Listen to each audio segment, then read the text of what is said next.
I'm on here super early. I really thought that NXT would actually end at 11 o'clock and it ended at 10. I'm so sorry, but I thought I would go ahead and get on here and just kind of chat with you guys about NXT No Mercy. I was kind of wondering, what did you guys think about No Mercy? Um, I had a lot of surprises. Honestly, I do want to go over a couple of dates with you that they gave. Okay, first of all, September 13th is when SmackDown comes to USA. The second date that they gave out was Halloween Havoc. And normally that's always done at the PC, but this year, all you fans that live in Hershey, Pennsylvania, will have a special treat Sunday, October 27th. So it's Hershey, Pennsylvania, October 27th, Halloween Havoc.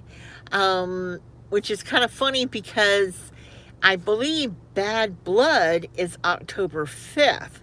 And you would have thought that it would have been kind of that weekend, but I guess it didn't work out that way, right? The first match of the night. Oh, I should tell you too that Alicia Taylor did the in-ring announcing, and it's mainly, if you've noticed that Blake Howard and Sarah, I don't know what Sarah's last name is, has been doing a lot of the backstage interviews. For those who didn't know, Kelly Kincaid, if you've seen her recently on NXT backstage, she is very well pregnant and she had her baby. So I think they're just filling in for her. The first match of No Mercy was Axion Fraser versus Chase U. Axion and Fraser did win that match. However, Andre Chase was injured during that match. He was taken out by Rescue Squad, by the paramedics, and Ava, NXT GM, did give an update on Andre Chase, said that they were going to keep him overnight at the hospital, that they were still running tests, and they would have future updates for him. The second match was Zachary Wentz versus Wesley.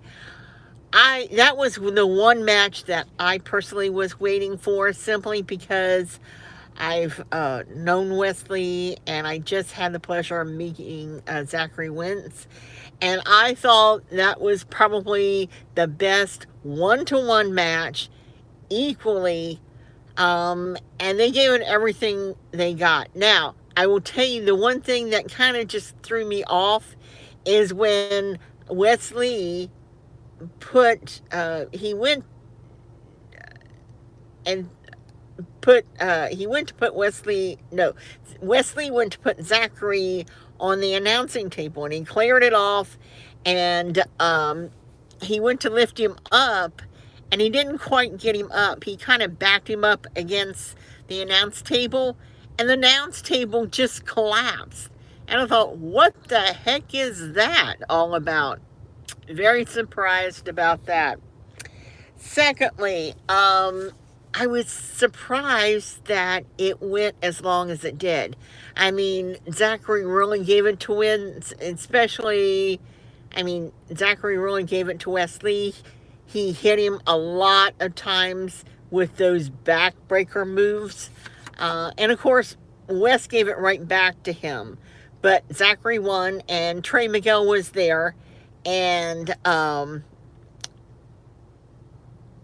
was also listening to, I don't know if you remember Booker T's comment that he thought that the referees were having slow counts. I didn't see it that way during that match. The third match was Wenji Chu versus Kalani. Now, they had their first match at Level Up together, Wendy Chu and Kiani. And I thought that was a great match. You could see how much each of those two talented women had developed their skills since the first time that they matched. Now, the other thing that it was so surprising to me is at the end of the match, um, Tatum Paxley comes out and gives Wendy Chu sleepy time. I wasn't expecting that. I should have, because Paxley does do paybacks, but that was very, I just wasn't expecting that. I was more or less expecting Rosemary, but anyway, that didn't happen. And I was wondering, what did you guys think about Hank and Tank, their cameos on No Mercy? I really liked the way they were doing their little cameo time, and the fact that now they're thinking maybe they can get a match with the new, well, I should say, former NXT tag team champs, which is Axion and Fraser. The the next match, of course, was Tony D'Angelo versus Oba Femi. Now, I felt that Oba Femi definitely dominated that match. He gave Tony everything he had and more.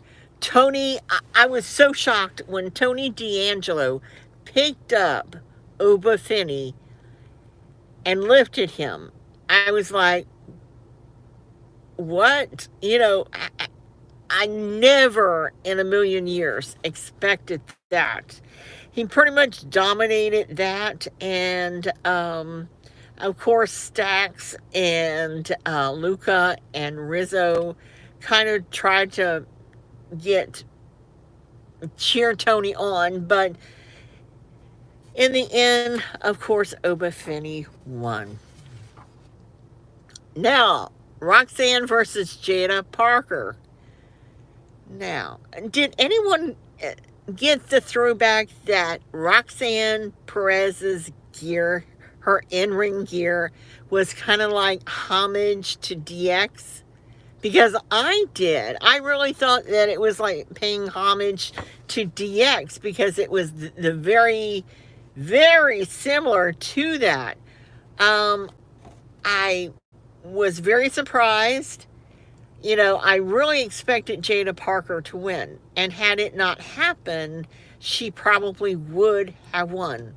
And of course, Julia arrived. And I was like, whoa, now, if she takes on Roxanne, if Julia is Roxanne's next opponent, that's going to go just crazy. Absolutely crazy.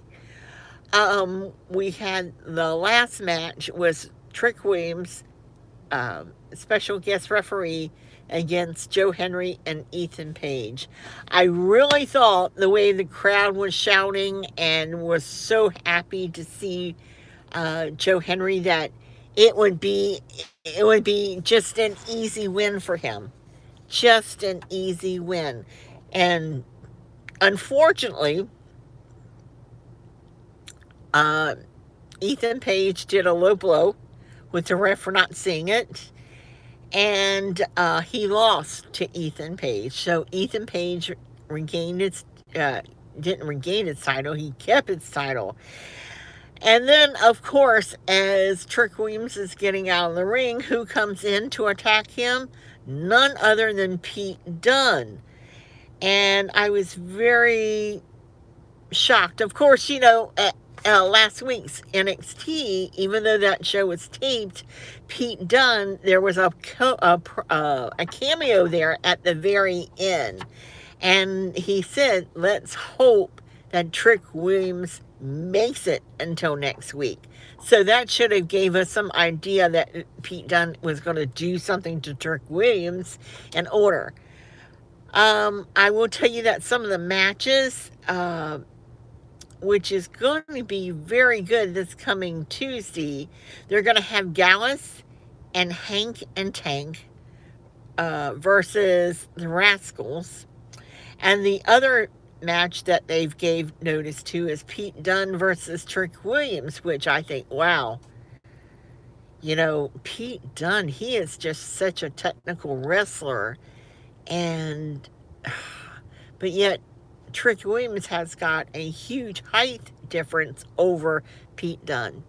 Anyway, I am real sorry that I came in so early, and for the people who came in to check in and decided not to stay, I'm kind of disappointed. I thought we could have had a lot of things to chat about, and like I said, you can always leave your comments down below. I may not get with them right away because I'm doing other stuff. Um, and hope to have that channel up soon, at least. Um, Leave your comments down below. I'll try to answer your questions. Remember, like I said, in the beginning of the early days that I mentioned of the upcoming NXT events, and, you know, oh, by the way, the other thing that I had to mention is Alicia Taylor will be at NXT this week announcing. Um, like I said, Kelly Kincaid is out because she had a baby. And so everybody is kind of covering her position. And so they're having Alicia Taylor to come back temporarily to do in-ring announcing. Oh, excuse me. It's been a busy day. Anyway, I want to thank you for watching, subscribing, and until next time, which should be MLW, I think, is having an event next week, Fightland. And if you haven't seen that, you need to watch it. I mean, I went to watch it. We were supposed to do a watch along afterwards, but we had a storm here where I live, and it knocked out the internet, and so I saw maybe the first 5 minutes of the show, and then I didn't get to see the rest of it until the next day. So I'm hoping that when they do this, I think it's September 12th, I will do another watch along. I want to thank you for watching, subscribing, and until next time, bye for now.